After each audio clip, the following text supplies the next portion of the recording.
Okay, this is part 2 of the same AA kid pitch game, 2 innings of live scenarios to get you comfortable or familiar with local rules as pertains to kid pitch. Where we left off was we had just finished up inning 1 with the home team. We had filled out what we could of our pitching affidavit, so the only thing missing is the signatures from the manager. And now we're going to go ahead. Well, we're not going to put it away because we're seeing that the visiting side is getting up to bat, and the home side is actually going to have a new pitcher. We're going to put in Porter. So it's going to be, Porter is here, number 7. So we're going to put that on our visiting side batting. Okay. And we're going to fill out our pitching affidavit while she's warming up. And it's not going to take long for them to warm up. And that team is the Marauders. So yeah, make sure you're putting stuff on the correct affidavit. It takes just 1 second to double check, even if you think you're right. It's better to be safe than sorry. Ask me how I know. And that's Porter. And her first initial is N. She is number 7. And she's going to be league age 8 in this scenario. We're pretending that I looked it up in that blue folder, like I've told you. And remember, we're doing the pitching affidavit in pen. Now we got to switch back over to pencil. We're tucking in our affidavits so they don't blow away in the wind. Before we get ready to do the second inning, I just want to friendly remind you that you should be making sure that you're being supported as a scorekeeper with your scoreboard operator running the clipboard with the pitch count paperwork. It is, I have discovered even for myself, scorekeeping at a 50-70 level, that having that support is vital. The only thing that you are going to be counting on that paper is the kid pitches. Don't worry about the adult pitches. We don't care about those. We're tracking kid pitches, okay? Anything with the adult you can do on a Post-it because you're just counting to 3 most of the time. So please support the book. If you are a scoreboard operator, book people, please ask for them to do that. And they may not like it, but it's kind of required. It's a necessity. And we're doing that at all divisions. Okay, so back to pencil. And now we're at inning 2. And we know that the next batter is going to be Townsend because we have our little indicator here showing that the inning 1 was over. So the batter up to bat is Townsend, and he is going to get a ball, and then he gets a strike. He gets 2 more balls, and then he gets a strike, full count. And the next pitch is a ball. So what's going to happen is the batter in any other division, in the upper divisions, would take first base on a walk, right? 4 balls equals a walk. Not the case in AA. There are no walks to first base in AA. What's going to happen now is the adult pitcher is going to come out. So remember, we're not caring about the adult pitches. You can count to 3 for them using a Post-it, but we do care about the kid pitches. So we're going to, while the adult is coming out, you're going to go ahead and count the kid pitches. It was 5. 1, 2, 3, 4, 5. And we're going to indicate that there.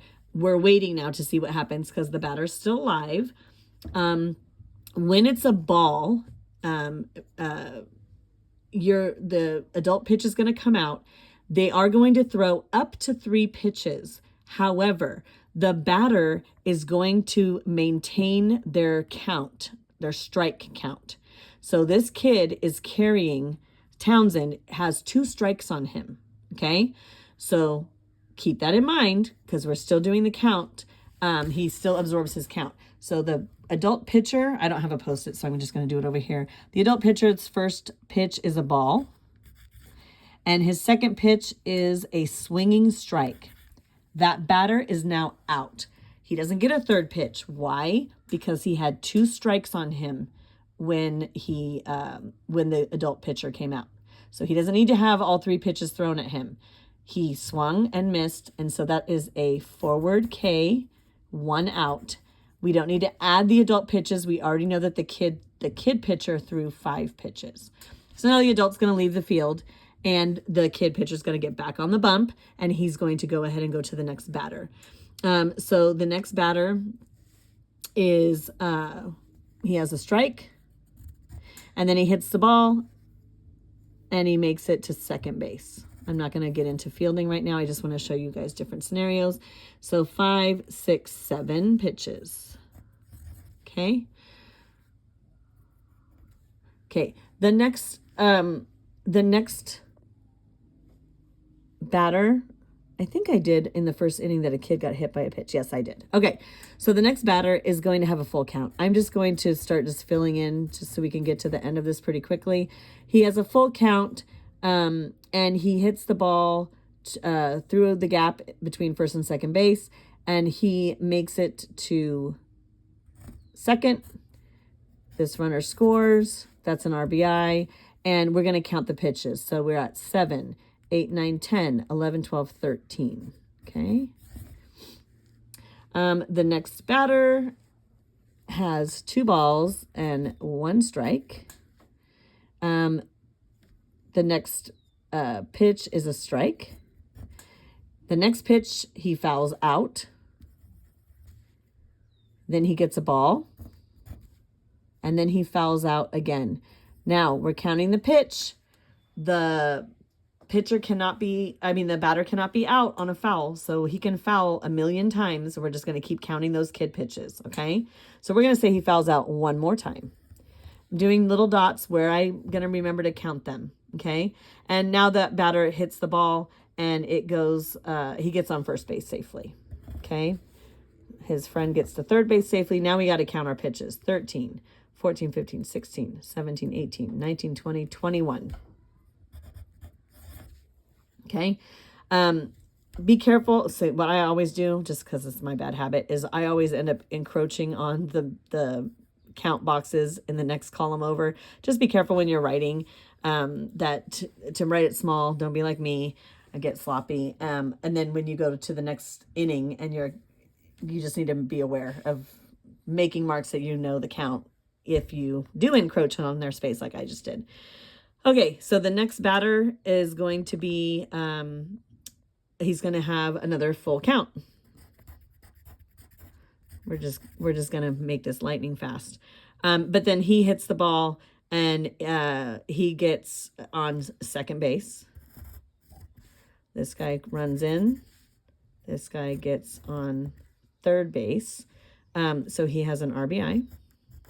Okay, 21. We're going to count the pitches. 21, 22, 23, 24, 25, 26, 27. Okay. The next batter, he's going to have 2 balls and then 2 strikes and then 2 fouls. And then he's going to hit the ball, and it is going to be caught by the shortstop. So he is out. Hits a line drive to shortstop. So U6, so that's 2 outs. Let's count the pitches. 27, 28, 29, 30, 31, 32, 33, 34. Okay. He's getting close to that 35. So we're going to go ahead and do another batter because he hasn't reached 35. Okay. So we're back at the top of the lineup. So you go back to the top instead of to the next column. The next batter, and the managers are not going to pull him yet. I bet initially they will because they don't understand reverting, but that's okay. He can keep him in for the next batter only. So you're going to let the kid ump know that he's close to he can finish up the next batter and then he's done. So if for some reason the manager is unaware of the 35 pitch count rule, he may not have, they should know, but they may not because it's all new for everybody. So he just may have him in there. But you as the scorekeeper, it's your responsibility to be keeping these kid pitchers safe. So when they get to, they're 1 away from the threshold, which is 35. But you can start a batter before you get to 35. So he's 1 away. So when we revert, it's going to be, remember, going to going to the last batter plus 1. So when we revert, it's going to take him to 35, which is the legal threshold, right, per local rules. So, but he can finish the batter. You don't have to pull a pitcher in the middle of a batter. It's literally the worst thing ever. I hate it. It does happen, but anyway. So the next kid up to bat, he has 1 strike, and he hits the ball to first base, who tags the bag, and he's out. So it's going to be a U3, and we're going to, the inning's over because that's the 3rd out. So yay that. We're going to do a little indicator, so new inning, and then we're going to do our pitch count. So 34, 35, 36. Okay, so 36 was the actual number of pitches thrown. We're going to put that number down here in the 2nd inning because that's where Porter pitched, 36. We're going to pull out our pitching affidavit. Okay, we're going to indicate that she ended at 36, but you look at the ending pitch count, which is actually 36. You go to the prior batter, who ended at 34 plus 1 is 35. So 35 is what we reverted back to. Now, how many days of rest? We're going to go ahead and look at that first page. And you see the second little dot line. If a player pitches 21 to 35 pitches in a day, that's with the reversion, 1 day of rest is required. So how do days of rest work? Watch the pitching affidavit video and you'll know. But basically, so we played the game on the 29th. The day of rest is going to be the 1st. They're eligible to pitch on the 2nd. Yes, there's days of rest required. They're able to play on 3/2/25. And you're allowed to, I do this all the time. I put 1 day, 1D for 1 day, or I can put 0 days. I do that a lot just so that the manager can be educated when you're showing him or her, the how you calculated the days. It's right there for them, okay? All right, so now we need to track the visiting pitcher because home team is now up to bat. And they're going to throw in, we're switching back to pencil for a second. They're going to throw in Law. So number 20, Law. We're going to then switch back to pen to fill out our pitching affidavit. 229. And the pitcher is Law S. The uniform number is number 20. We're going to say he's 7. We're going to sign our name. And then we're going to go ahead and get rid of our pencil. I'm sorry, a pen. Pitching affidavits are only filled out in pen, friends. Friendly reminder. And then we're going to stick those pages in the side of our scorebook. Get our pencil. And now we're going to finish up our 2nd inning on the home side. We left off at Whitaker. I'm just going to do these fast again. I got to make sure I'm hitting all my scenarios to make sure that... Okay, so we're going to do this one more time just to friendly remind, a couple more scenarios to friendly remind you. Okay, so Whitaker gets a 1-1 count, and he hits the ball, and he makes it to second base, okay? So we're starting, to indicate the change of pitcher. I didn't do this on the other one. Oh, we know because each inning is going to be is going to be a new pitcher. So, but to indicate a change of pitcher, anytime you're scorekeeping, it's a horizontal line where the last at bat was, or the last kid he pitched to. So that just reminds us that we're starting over from 0. Scorekeeper or scoreboard friends, be watching the scoreboard video that was just put up on the channel to know how to zero out the pitch count and start new. Something I don't even know how to do. I got to learn how to do that. Anyway, 1-1 count. He got on second base, so that's 2B, and it's 3 pitches. Okay.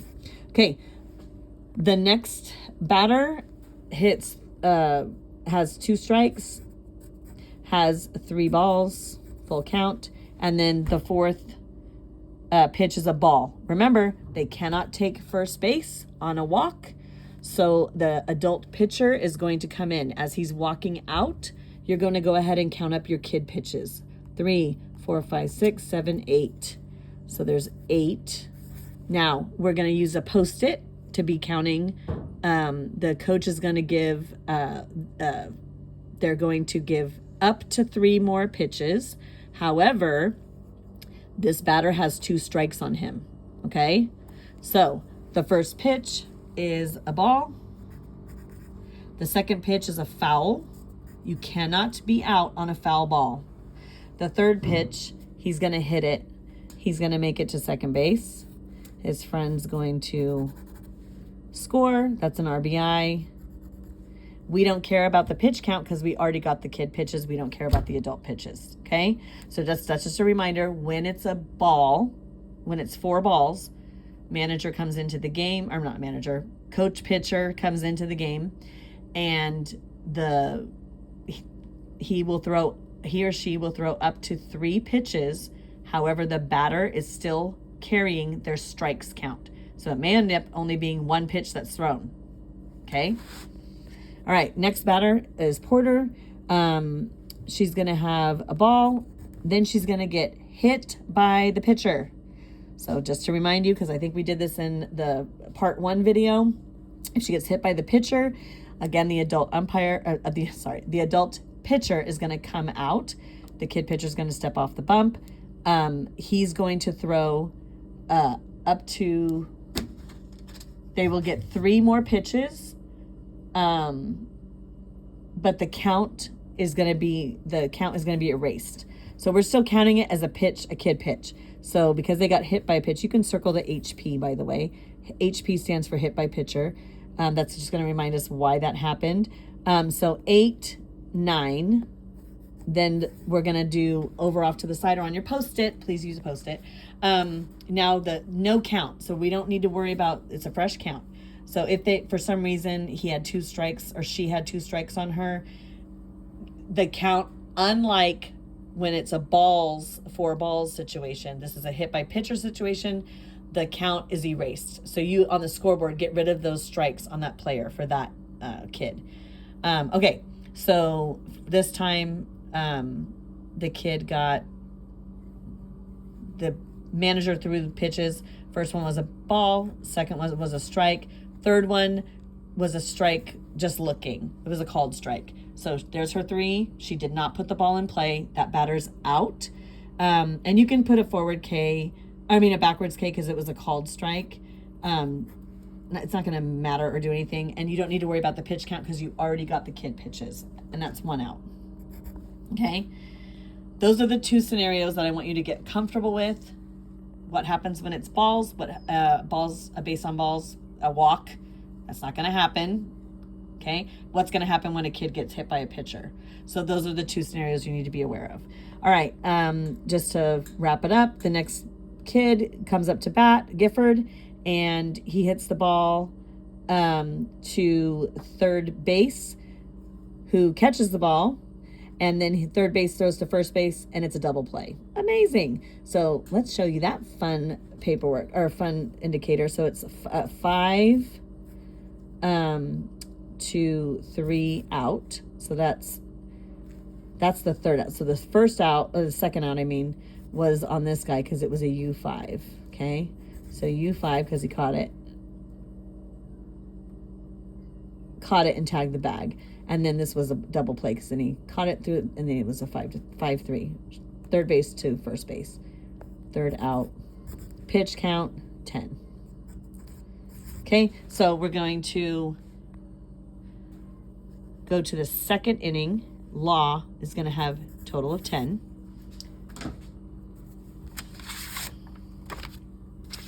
And we're going to write that down. 10 with a divider line. And there is no reversion because he finished the last batter before at 9.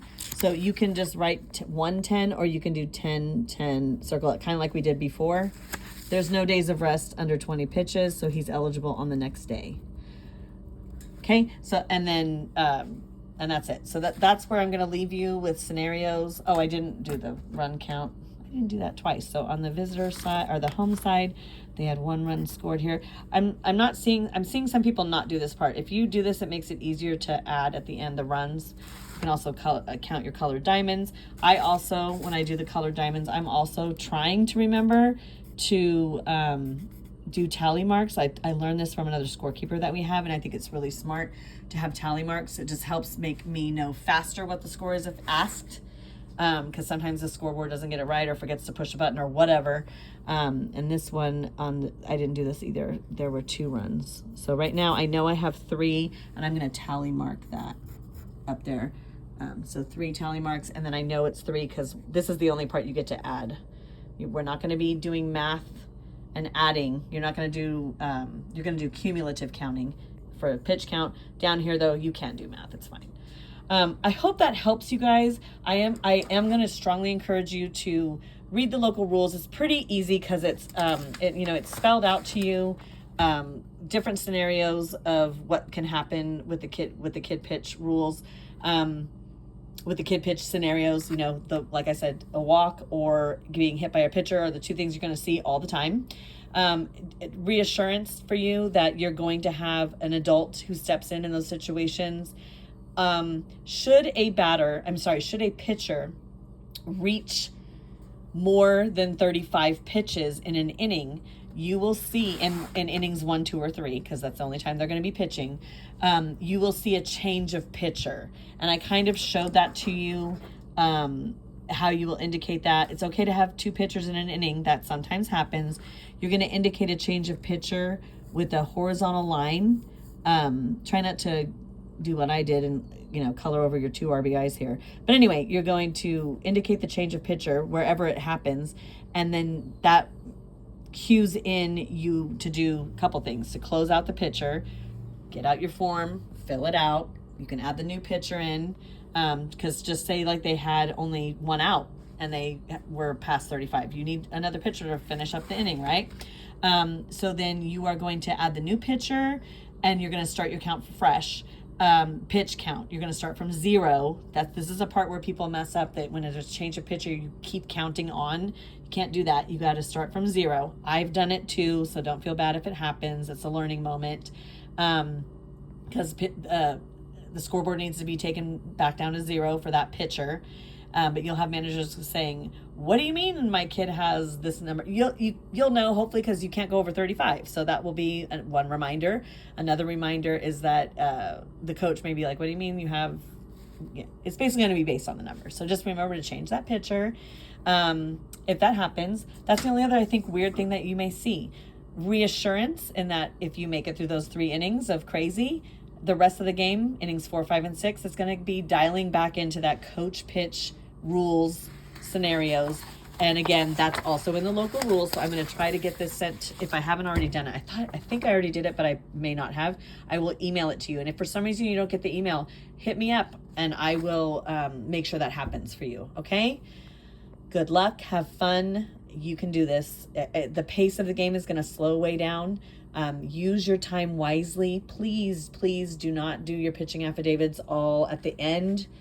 I'm telling you, I know from experience, it's not the way to end a game for you. You're going to be just thankful it's over and you made it. And so I think that's going to be it. Please watch the video about pitching affidavits. It will help you learn reverting. I say that word and I take for granted that I know what that means, but some people think like, what in the heck is she talking about? Including your managers. So reverting, and I have sent them the training video about reverting and pitching affidavits, just so you know. So reverting is a thing. And then please also friendly reminder to watch how to close out a game, because now you have extra paperwork that needs to be signed. And please support your managers by reminding them to get their pitching affidavits to the next game, and that it's going to be cumulative. So maybe, give them a tip about getting a folder or a sleeve. That way they're just handing it to you and it's all their stuff is right there. They don't have to worry about it. All right. Thanks, guys.